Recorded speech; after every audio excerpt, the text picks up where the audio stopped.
اقعد يا عم، ده ايه الخنقه دي؟ اعوذ بالله. اقعد يا عم انت وهو. اقعد. ليه؟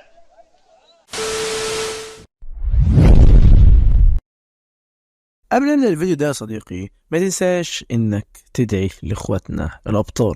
اللهم انصرهم، اللهم احفظهم، اللهم ثبت الارض تحت اقدامهم، اللهم كن لهم ولا تكن عليهم، اللهم امين. نخش بقى لازم المسلسل بقى. حابب افكرك ان الموسم الاول والثاني موجودين على القناه، روح اتفرج عليهم لو حابب، وكمان عشان في شويه حاجات مرتبطه بالموسم ده، ولكن لو مش عايز تتفرج فمفيش اي مشكله، هفهمك كل حاجه. شاي جاهز؟ تاب يلا بينا. بعد ما هنبل خلص اللي عمله، واللي هو يعني جرح جاك وويل وبلوم وكمان أباجيل، وسابهم في عداد الموتى ومشي وهرب وخد معاه الدكتورة وسافروا على بلد تانية. بعد فترة بقى بنلاقي ويل في المستشفى وبيكون ما ماتش وفاق من الغيبوبة، وبيفتكر اللي حصل معاه قبل ما يدخل في الغيبوبة. افتكر كمان هنبل لما قال له ان في كنيسة في فلورنسا بيحب يروحها من وقت للتاني كده. فلورنسا دي مدينة بعيدة عنهم شوية. بعد ما ويل فاق بقى بيتفاجئ ان اباجيل لسه عايشة هي كمان، والصراحة انا مش عارف هل هي لسه عايشة ولا ماتت، لانها مش هتظهر معانا في المسلسل ده تاني. المهم بتقول لويل ان هنبل كان قاصد ما يقتلهمش وساب لهم جروح سطحية كده عشان يفضلوا عايشين. ومن اللحظة دي احنا مش هنشوف اباجيل طول المسلسل، ولكن احنا مش عارفين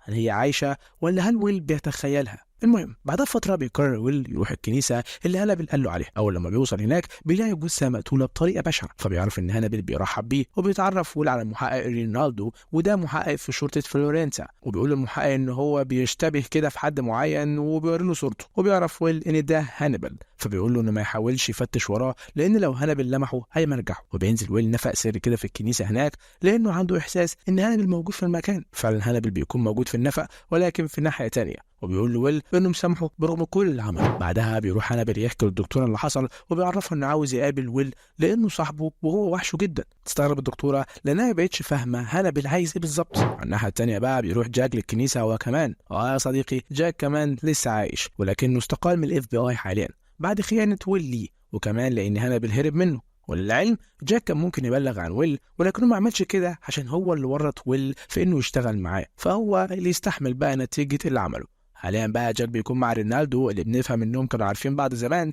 وبيقول له رينالدو يرجع تاني ويساعده في القبض على هانبل، ولكن جاك بيقول له انه جه هنا عشان ويل مش هانبل. وقتها هانبل كان مع الدكتوره، ومن كلامهم بنفهم ان هانبل من حبه لويل عاوز ياكله حرفيا. تعال بقى نسيب كل ده ونروح انا وانت لاتنين مهمين جدا، هما فريدريك وميسون. ايوه الاتنين لسه عايشين. بنعرف ان فريدريك الطلقه جت في خده وبوظت له عينه وفكه بالكامل، وحاليا هو بيمشي بمكياج يداري بيه المنظر اللي قدامكم ده. اما ميسون بقى فبعد ما وشه باظ زي ما انتم فاكرين، العلاج والعمليات نتيجتهم ان وشه بقى شبه الخنازير اللي بيربيها حرفيا. حاليا بقى هما بيتكلموا بخصوص هانبل لان فريدريك وميسون وجهتهم واحده وهي قتل هانبل. بنشوف مقابله تانية بين جاك وويل. ساعتها جاك بيقول له انت ليه عملت كده؟ ليه قربت هانبل؟ فبيقول له ويل انه كان عايز يهربه ويهرب معاه كمان، عشان ده للاسف صديقي المقرب. جاك انصدم من اللي سمعه وسابه ومشي. في شخص بقى احنا لسه ما شفناهوش، الشخص ده بقى يبقى الدكتور بلوم. معرفش عاشت ازاي يا جدعان، انتوا بتهزروا والله. لا وايه بقت تمشي على عكاز كده في الاول لان حالتها لسه ما اتحسنتش. انا رجلي اتخبطت من سنتين ولسه مقصره عليها لحد دلوقتي اصلا. الغريب انها حلوت قوي يا صديقي الصراحه. المهم بتروح لمارجو اخت ميسون وبتقول لها انها عايزه تقابل اخوها. نعرف انها بقت المعالجه النفسيه بتاعت ميسون حاليا. وبعد ايام بقى بنكتشف ان مرات جاك ماتت بعد صراع مع السرطان، وبيحزن جاك عليها جدا جدا، وبيعمل جنازه في الكنيسه، والوحيد اللي بيجي هو ويل وبيعزيه. تاني يوم بيروح جاك يرمي الرماد بتاع زوجته بعد ما حرقها لان دي كانت وصيتها. وبعدها بيروح للمحقق رينالدو والسبب هو هانبل، وبيقول له ازاي هيمسكه. فبيقول له رينالدو انه هيسيب له فخر يوقعه فيه ويقفشه. جاك بيقول له ما انا حاولت وما عرفتش، ده انا كمان كنت هموت. وقتها كانت بلوم مع ميسون وبتقول ان بعد تحرياتها اكتشفت ان في ست بتروح 3 مرات في الشهر لمحل هناك في فلورنسا عشان تشتري نبيذ، والنوع ده هو اللي بيحبه هانبل. اكيد بتشتري هانبل، ده معناه ان هو موجود هناك. بعدها بيروح للمحقق هانبل عشان يحقق معاه، ولكن ما بيوصلش معاه النتيجه. ولما بيبحث بيعرف ان في حد بيدور على هانبل مقابل المكافاه، وبيقرر يتواصل معاه. فعلا بيتواصل معاه، وبيكون الحد ده هو ميسون اللي بيقول له انه هيديله 3 مليون دولار لو جاب له هانبل، فبيوافق. وقتها بلوم قالت له انت غلبان يا ابني، ده لو راح هناك وهانبل لمحه هيمرجحه، وفعلا المحقق راح لحد هانبل وعمل نفسه جاي يتصاحب عليه وكده، ولكن هانبل يا صديقي مالوش صحاب، وكان عارف نوايا المحقق الخبيثه، وهوب غيبه عن الوعي وخده في الدور الثاني وفتح بطنه ورماه من الشباك مشنوق واحشائه غرقت الدنيا، وفعلا كان متمرجح زي ما بلوم قالت. وقتها يا صديقي جاك شاف كل ده ودخل لهانبل وهوبا رزعه في الازاز واداله رجل تانية كده في الازاز وقابل وقعد يا عم هانبل وفين يوجعك وهوبا. وبعد ما كسر عظمه رماه من الشباك، ولكن مسك في جثة المحقق ونزل على الأرض ومشي بالعافية. معرفش جاك ليه ما راحش وراه يعني، بس تقريبا المخرج عاوز كده. بعدها بيروح هانبل للدكتورة بتاعته تعالج جروحه، وقتها جه ويل جاك اللي حكى له اللي حصل، فقال له ويل طالما كان قدامك ما قتلتوش ليه؟ فجاك بيقول له إنه عاوز ويخاف الأول يعني، وبعدها هيقتله. انت غلطان يا برنس، لأن هانبل مش بيخاف من الموت. ليه يعني يا عم ويل؟ عشان اللي بيخاف بيتاكل حافة جاك. حاليا بقى ميسون هيتجنن لانه بعد ما دفع جزء من فلوس المحقق مات يا عيني. تفتكروا هيسكت على كده؟ هنشوف. بطريقه ما جاك بيوصل لمكان الدكتوره، واثناء ما بيتكلموا وويل بيسيبهم وبيروح مكان كده بيلاقي هانبل هناك، وبيقعدوا بقى يتكلموا مع بعض، وويل بيقول له ايه يا عم لازم يعني جريمه قتل عشان نشوفك مش كده برضه، وبيمشوا من المكان. على الناحيه الثانيه جاك خد الدكتوره يسلمها للشرطه، والمحقق شكره وقال له احنا هنتصرف.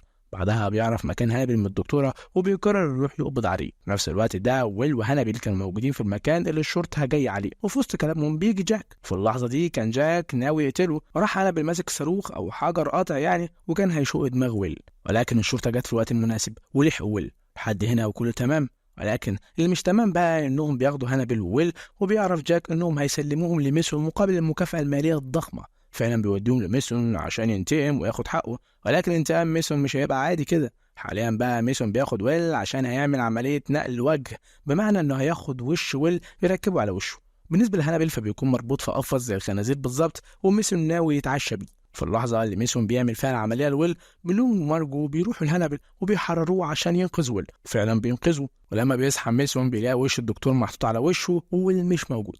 وقتها بتيجي بلوم ومارجو عشان يقتلوا ميسون ويخلصوا من شره، فبتغرقوا مارجو كده في حوض السباحة اللي في اوضته، والتعبان اللي جوه بيخترق بقه وبيخلص عليه، وبنخلص خالص من ميسون ده. تاني يوم بقى بنشوف هانبل مع ويل في بيته، ولما بيفوق ويل بيقول لهانبل انه مش عاوز يعرف عنه حاجة تاني، مش عاوز يعرف هو عايش فين ولا بيعمل ايه، مش عاوز يشوفه تاني. فهانبل بيقول له بس كده انا ماشي وسايبها لك يا عم ويل. وبالليل بيجي جاك لويل وبيسأله عن هانبل، فبيقول لويل انه مشي ومش راجع تاني. الصدمة اننا بنلاقي هانبل ظهر وسلم نفسه لجاك في مشهد غريب ومريب ملوش تفسير. فبيقول له جاك غريبة يعني سلمت نفسك المرة دي؟ فبيقول له هانبل عشان تعرف مكاني ولو عوزت حاجة تجيلي. طبعا هو قصده يقول الكلام ده لويل. عايز بقى اعرفكم على مجرم جديد بنشوفه بيتدرب كده وراسم وشم على ظهره زي التنين، ومسمي نفسه التنين الأحمر العظيم، وعاوز يتحول كمان للتنين الأحمر العظيم. هو حاطط في دماغه كده يعني. الراجل ده ضخم ومش سهل وبيقتل بطرق شنيعة ومرعبة، والصراحة من أول هنا والمسلسل هيبدأ يحلو. نسيبه دلوقتي بقى وهنرجع له تاني. واخيرا بيروح هانبل للسجن، وبنعرف انه اتحكم عليه بالسجن مدى الحياه بالرغم من كل اللي عمله، وده لانه بذكاء قدر يثبت انه مريض نفسي، فبالتالي ما ينفعش يعدموه يعني. بعدها بفتره بيروح جاك عند بيت ويل الجديد، وبنعرف انه اترقى بعد القبض على هانبل. حاليا بقى هو محتاج ويل معاه عشان يساعده في قضايا القتل اللي بتحصل الفترة الأخيرة، لأن المجرم الأخير ده مجنون ومرعب وغريب في نفس الوقت، لأنه بيقتل الناس بطريقة بشعة في ليلة اكتمال القمر في كل شهر. وأما بيعرض جاك على ويل إنه يساعده ويرجع الشغل يعني، بيرفض ويل وبيقول له إنه حاليا اتجوز واحدة طيبة وبيحبها ومسؤول عنها هي وابنها اللي كان معاها، وهو مرتاح ومش عاوز يدخل نفسه في قضايا ومشاكل تاني. ولكن بعد ما مرات ويل أقنعته بيوافق. على الناحية التانية بنشوف الراجل التنين اللي شفناه من شوية بيقرأ أخبار عن ويل وهانبل، وشكله ناوي على حاجة مرعبة. بالنسبة لويل بقى فبيبدأ يحقق في الجرائم بتاعت التنين الأحمر ده، وبيضطر يروح لهانبل عشان يساعده، وبيبدأ هانبل يتعاون معاه في تحليل القضايا دي. وبلوم حذرت ويل من هانبل، لكنه قال لها ما تقلقيش عليا، انا عارف انا بعمل ايه كويس. وفي يوم ويل بيقابل الصحفيه لاونز، قعدت ترغي شويه كده في كلام ملوش لازمه، بس انا حبيت افكرك يا صديقي انها موجوده يعني معانا في الموسم ده عشان هنحتاجها بعدين. بعدها بيجي لهانبل اتصال من المحامي بتاعه، ولكنه بيكتشف انه مش المحامي، وبيلاقيه الراجل التنين اللي بيقول له انا معجب بيك جدا على المستوى الاجرامي يعني، وان هو المجرم اللي الشرطه بتدور عليه، وبيعرفوا انه عاوز يقتل عدد معين من الناس في ليله اكتمال القمر عشان هيتحول لتنين احمر. دماغه تعبان الراجل ده على فكره.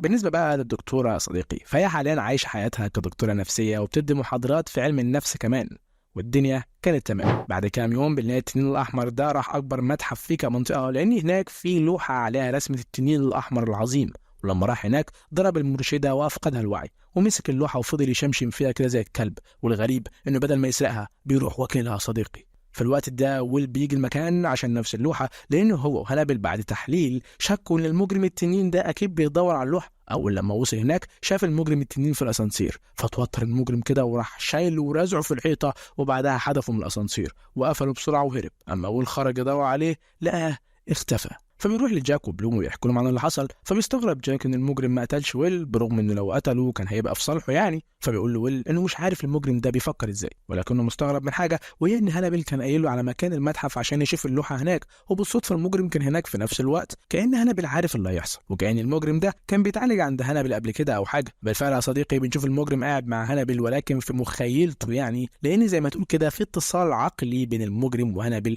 وبالرغم ان ده كله في مخيله المجرم، لكنه بيعمل اي حاجه هانابل بيقولها في الاتصال ده. المهم بنشوفهم بيتكلموا عن ويل، وهانابل بيعرفوا ان ويل بيعرض خطتهم للخطر، وان لو عاوز يكمل مشواره للتنين الاحمر العظيم لازم يخلص على ويل، ويستحسن نبدا باسرته. بعدها بيروح ويل لهانابل وبيقول له انه حاسس ان في بينه وبين المجرم التنيني اتصال بطريقه ما يعني، وانه هو اللي بيوجهه، وان في اسره ممكن تتقتل في اي لحظه. حاليا بقى ويل عاوز يعرف مين الاسره دي، فبيقول له هانابل انه ما يعرفش اي حاجه عن الكلام ده، وطبعا هو بيكذب. على الناحيه الثانيه بنشوف التنين راح لبيت اسره ويل في ليله اكتمال القمر. واما مرات ويل حست بحركه غريبه في البيت، صحت ابنها وهربته من الشباك وقالت له يروح عند العربيه واستخبى هناك. واما هي فهربت من الناحيه الثانيه واستخبت تحت سلم البيت كده. واما المجرم راح يقرب من العربيه وكان خلاص هيشوف ابنها، عملت صوت عشان تشغله عنه، وخلت ابنها يجي لها يستخبى معاها، وراحت مشغله انذار العربيه كده بالريموت عشان التنين يروح على هناك. وهي جريت مع ابنها على الطريق ووقفوا عربيه كده، ولكن المجرم ضرب السواق طلقه وقتله.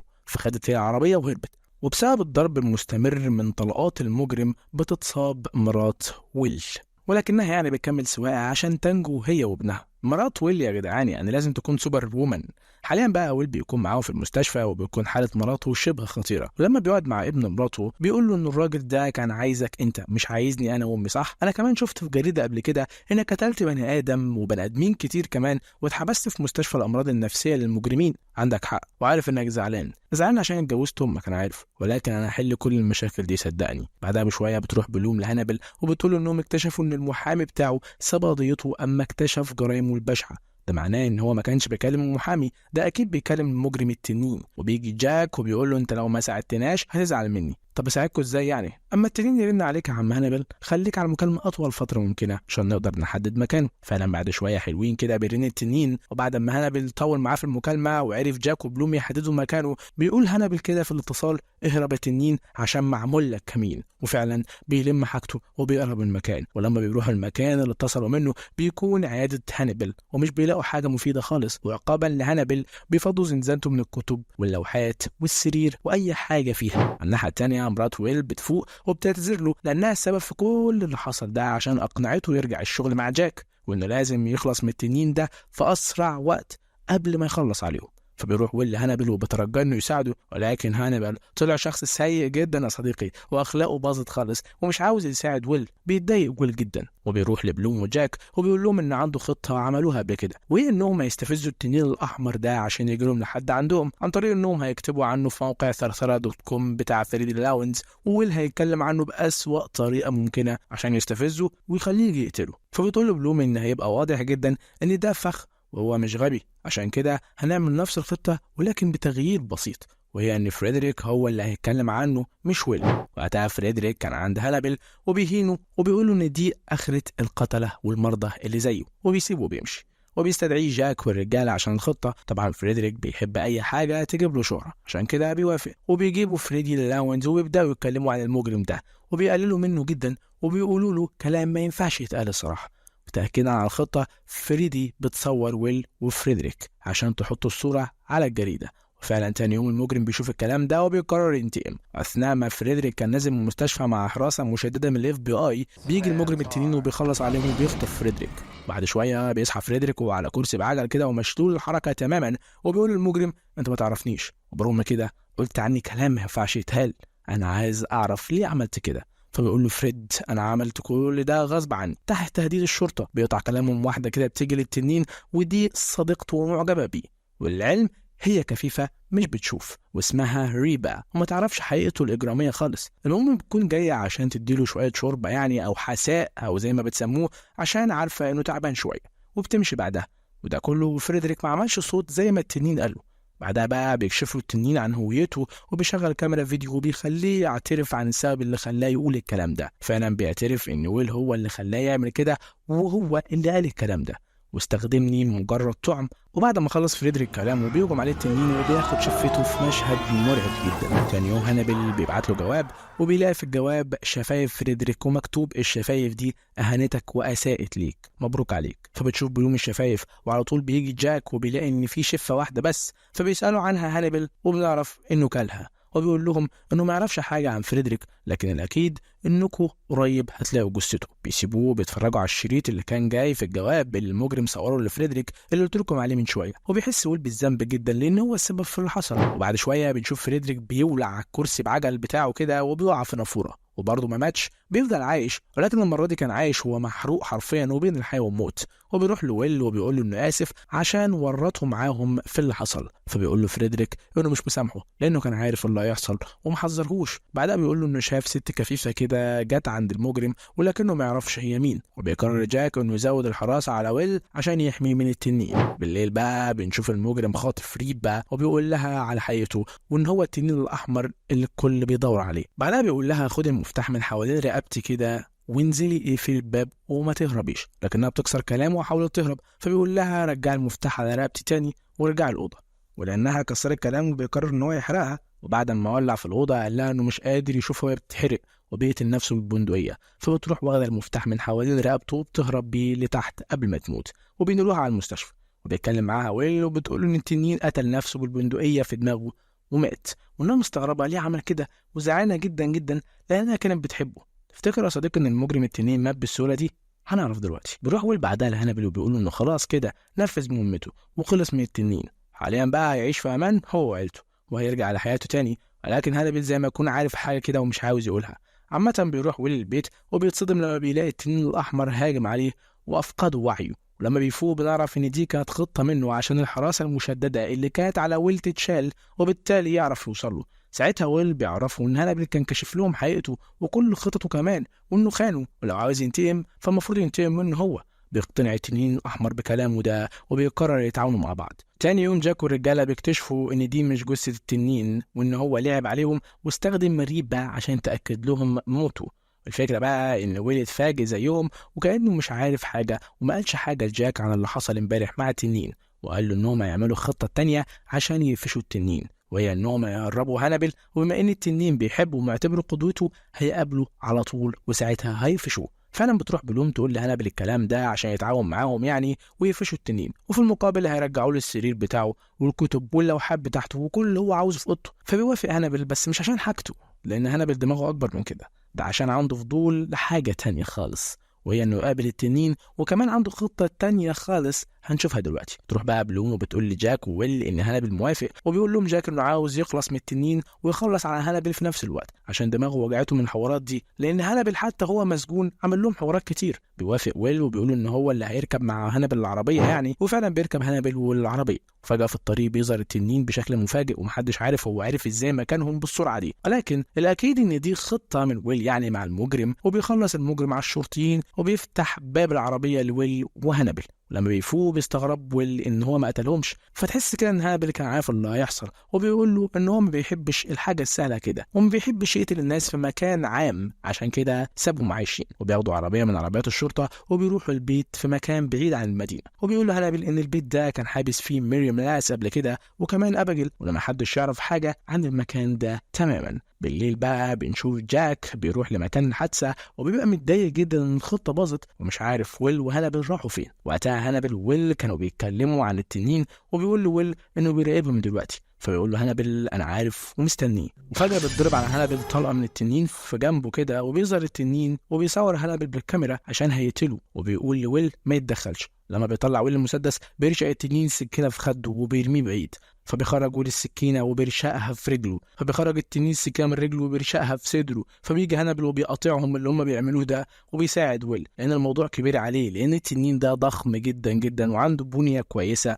وويل لوحده مش هيقدر. وبيتعاونوا ضد الاتنين، وضربة من هنا على ضربة من هنا، حرفيا بيقطعوه لحد لما في النهاية بيموت. واخيرا بيموت التنين الأحمر العظيم تحت ايد هانبل وويل بعد ما عانوا جدا جدا وكانوا متصابين إصابات عميقة. ولسبب ما الصراحة أنا معرفوش بيقرر هانبل وويل إن هم يقتلوا نفسهم هم كمان، وبيرموا نفسهم من فوق الهضبة اللي كانوا واقفين عليها وبينزلوا على الصخور. متعرفش بقى هم نزلوا على الصخور ولا نزلوا في المية. يعني ممكن تحس ان المخرج ساب لنا الحته دي عشان يعني لو هم عايزين يعملوا موسم رابع يطلعوا ان هم نزلوا في الميه ولسه عايشين، ولكن لو عايزين يقفلوا المسلسل على كده فهم نزلوا على الصخور وماتوا وخلاص بيخلص المسلسل على كده. يا صديقي النهايه غريبه والصراحه مش كويسه جدا ومش مرضيه تماما، ولكن دي كانت النهايه. تعالوا بقى نتكلم لمده دقيقه كده عن المسلسل.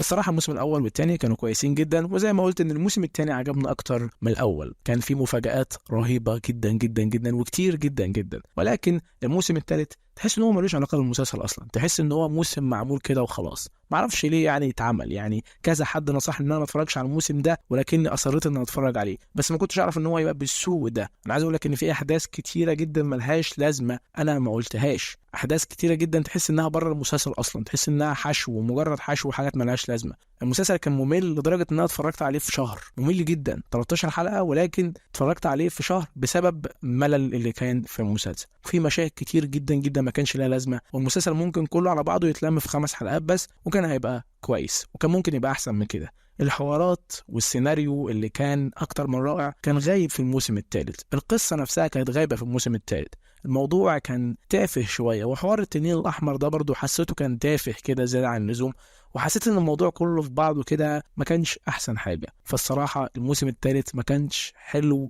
وما ادالوش حتى 5/10، الموسم الثالث ياخد له 3/10 ولا حاجه، اما الموسم الاول والثاني فكانوا كويسين جدا جدا جدا. فده كان رايي في المسلسل، وده كان ملخص الموسم الثالث، والملخصين التانيين موجودين على القناه، وكمان ملخص الافلام كلها اللي كانت معموله عن هانبل اللي هو سايلنت اوف ذا لامز موجود على القناه. كل الروابط تسيبها لك تحت في الوصف. ما تنساش تعمل اشتراك في القناه وتفعل الجرس عشان تقدر التعب اللي الواحد بيتعبه. واشوفكم في الفيديو الجاي، يلا سلام.